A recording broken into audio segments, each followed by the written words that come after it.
Hello everyone and welcome to another episode of our Creative Accountability Program.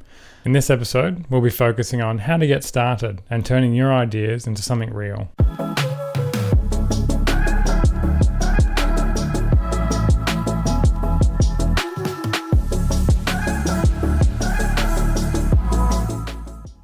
When it comes to creativity, as many of you may have experienced, coming up with ideas is often the easiest part. And taking that first step to make them into real stories is the most difficult challenge. So what are some of the things that we run into when we start this? Now, if we do keep a notepad and we're writing down our ideas every single day and we're having them all come to us, when it comes time to sit down and take one of them and pursue it further, where do we start? And what are some of the hurdles that stop us from really getting into it? I can only speak from my experience, but when I was writing my novel Under the Shade, I spent a few of the first years just planning, and almost to the extent of over planning, where I was actually limiting my ability of progression and action, thinking that I was taking the time to make the perfect story, so to speak, before I began. Some of the things that I was running into were trying to write a novel from the very beginning and sitting down thinking I have a minimum of 80,000 words that I have to stretch from this one central premise, which is realistically how it all starts, and the intimidation of that blank page and that cursor just flashing back at you and really tackling it head on. A great way to overcome this is just taking those initial stages of planning, and I'm sure we're familiar with the quick search results that Google will return when how to plan a novel, and you can take those steps towards your goal of planning your novel for the trade publishing route. One of the best ways to overcome this initial hurdle is by doing some basic planning. Now, a lot of the search results, a lot of the community chatter I hear is on almost what I would say is over planning and going so far deep into your novel that it's almost becoming too structured and too formulaic by the time you come to write, that it's almost this overthinking process and trying to control the organics of story over letting them play and evolve in front of you. So how do we manage the balance between over planning and not quite planning enough? Obviously, we can't just take a central premise of a novel and start writing it and expect to have the greatest potential for success towards completion. So some of the things that I do or did realize with Under the Shade and going through it many times is I kept coming to the same point in the story about 3/4 through, and all of my progress would fall away. I would let lifestyle commitments start to seep in and take away from my creativity because I myself began to get lost in the story. And when the writer is lost in their own story, we're not setting ourselves up to progress towards realizing that idea of our story. So one thing that really helped me was just coming up with that basic plan and setting the definitive boundaries of my story.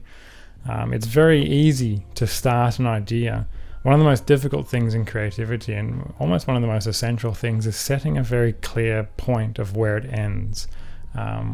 We have probably all experienced some level of the kicking the can type of writing development where just by endlessly evolving an idea, we can see that it almost becomes type of endless and we could let a universe go on forever.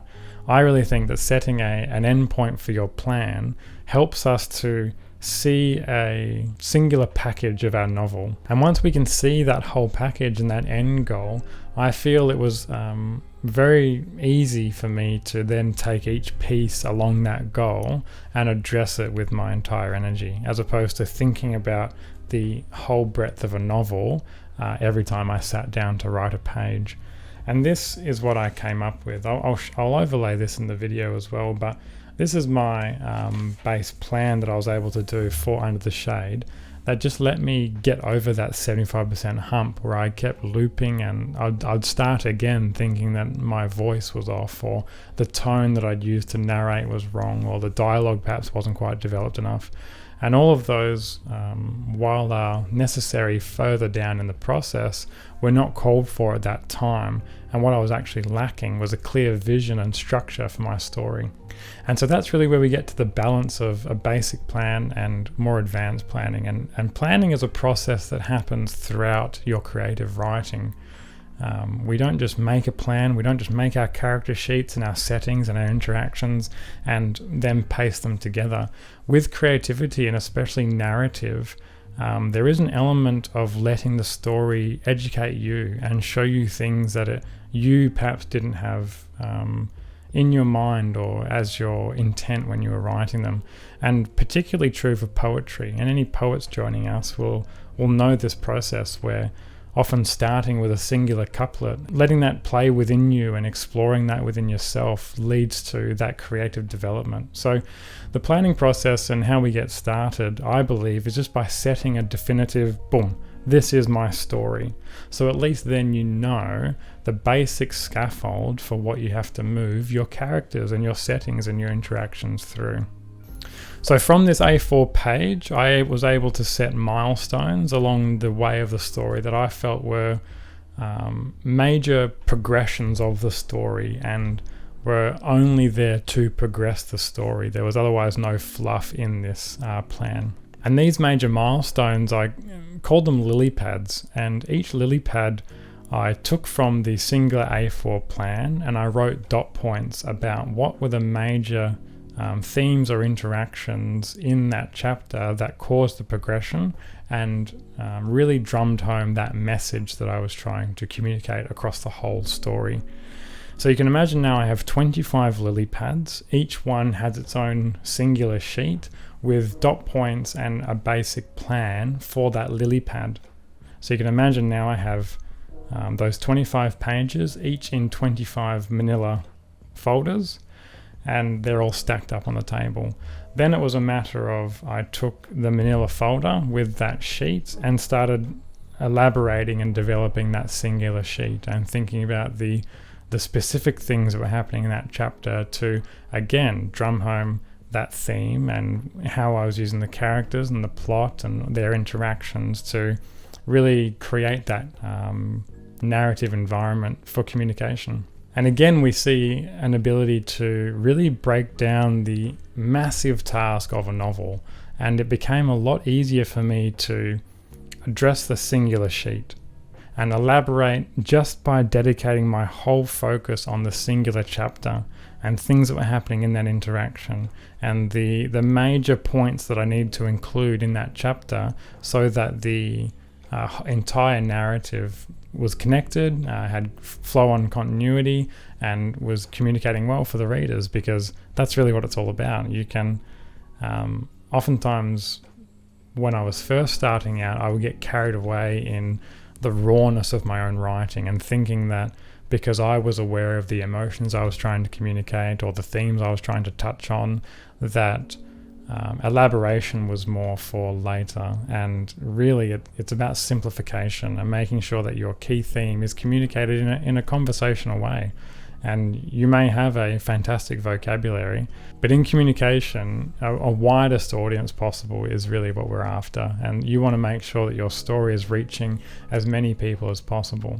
So you can imagine now I had 25 manila folders, each one with the one sheet and an elaboration of the specific ways that I was going to communicate the things outlined in the one sheet.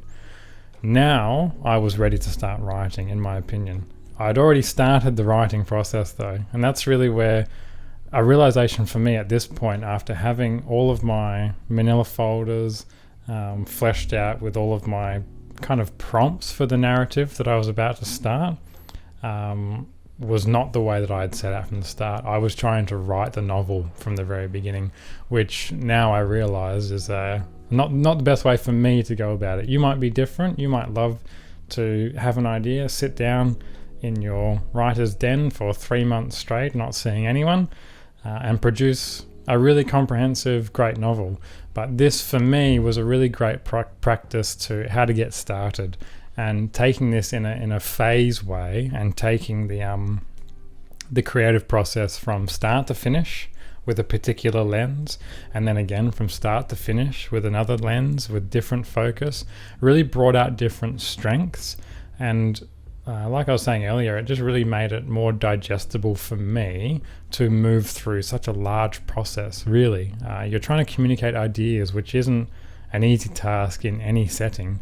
and particularly I feel in a written setting. So now I was ready to begin the narrative, but it was only by the process of letting myself discover the novel through a type of active planning that I was able to begin. And it's that beginning that gave me the momentum to continue.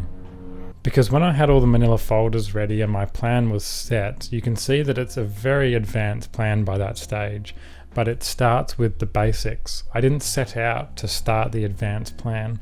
This whole process as well took me about 10 weeks intensively, every single day, working on developing just this plan to get it to a point where I could have the clarity, to have the confidence to begin writing.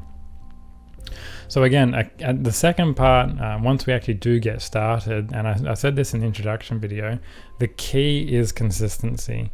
Once we have a fantastic plan, once we have the practice sat down, it is about being consistent in action. Being consistent in action and being honest with yourself when you're not being consistent in action. And planning for too long is not action. It's not progressing the story. It's a fantastic process and necessary, like we've discussed, but you have to set your own limits to when you recognize that that is an adequate enough plan, at least for now, to get me to the next space where I need to be. How we get started with anything is right now. Absolutely right now. And it's not a matter of pausing this video and getting started. You can start after the video, but the key, the absolute key to getting started creatively is starting right now. Absolutely right now. And that's a matter of setting yourself 15 minutes to do nothing else but write. And if you don't get the output, that's fine. That's what it's all about.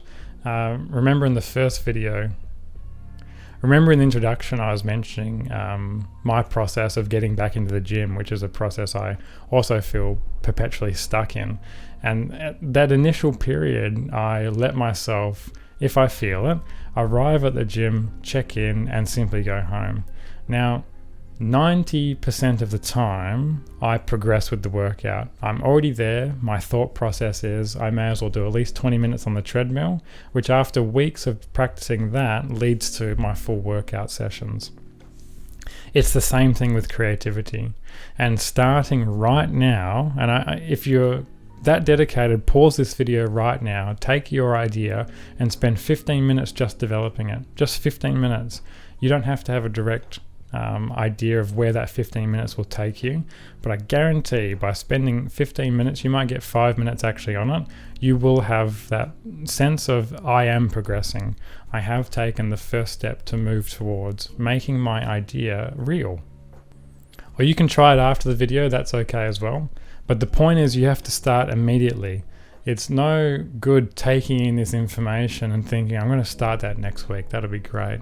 In my experience, any task that I put off, the longer that I put it off, the less that I want to do it. And this is just a compounded behavior that I'm trying to address within myself, but we have to do it right now. When we think of doing something for our own benefit, which is along our creative mission, we have to action it straight away. Again, another thing about getting started is output isn't really the focus right now. Getting started is about building behaviors. It's about giving yourself the habitual foundation so the output becomes secondary. It becomes second nature. That sitting down is the hardest part. Fighting against the pulling forces of your life, the surrounding circumstances, all the other people that want your attention, fighting against that is going to be much harder than actually sitting down and doing something that you love. Sitting down and writing is the best thing that we can engage in. This program is more about when we're getting started to fight against those forces, to find your 15 minutes, to find the room of one's own and practice creativity. Some ways that I do this personally is I have a particular habit of not telling anyone about my creative pursuits until it's at a point where I'm very confident in its development. And that point becomes when it's not a matter of if it will happen, it's a matter of when it will happen. It's a matter of when your plan is so well thought out, when your writing is so just flowing from you every time you sit down to do your 15 minutes, it extends out to 2 hours, 3 hours, but it still felt like 15 minutes. When you're in that phase, that's when I start talking about the creative project that I'm working on. And the reason for this, and it's not even intentional from the people around you, but you may have a fantastic idea for your next story and you rush through the house to tell your partner this half-baked idea that doesn't quite communicate well to someone that wasn't ready to receive an idea, who's had a long day and has their own stresses as well, and their reaction might pop that bubble before you even had a chance to explore the idea within yourself. You might see their reaction and go, oh yeah, it's a pretty stupid idea anyway, without even giving yourself the opportunity to explore that. So this one of the reasons why I do keep things to myself, especially when it's in that vulnerable phase, is so I'm in full control of the emotional energy that's in this idea. And doing that from the very start, I believe, fuels my ability to be consistent, because I don't have people asking me about my writing project, how's it going? And if I haven't done anything that week, I feel quite negative. How's that writing project going? How's that book going? And eventually, if I answer in the negative too often, their check-ins with my creative project would go down, which would also breed a feeling of negativity within myself, feeling that my friends were becoming less interested in the things that I was doing, which isn't true at all. It's just very important to manage all these things in creativity so that we can set ourselves up for the best opportunities for success. And really, success is about completion.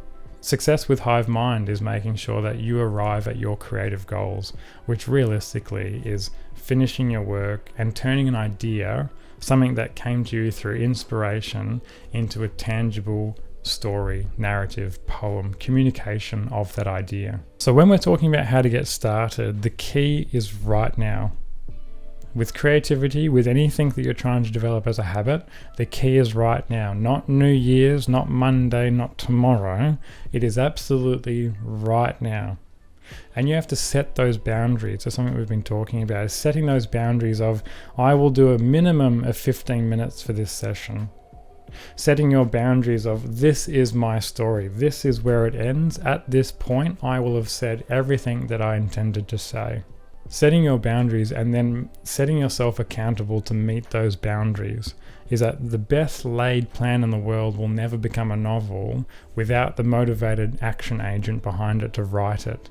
So all of this planning is to be mediated and balanced with action.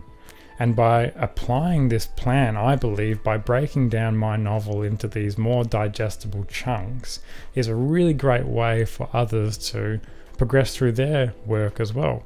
And if you're applying it to a poem, it's more of a developmental phase where you may write the poem in a particular recollection of emotion, say it's anger, and then want to revisit the poem again in the same way that we would a different phase, but with a different emotion, maybe a greater sense of tranquility, and see how you're exploring those themes again.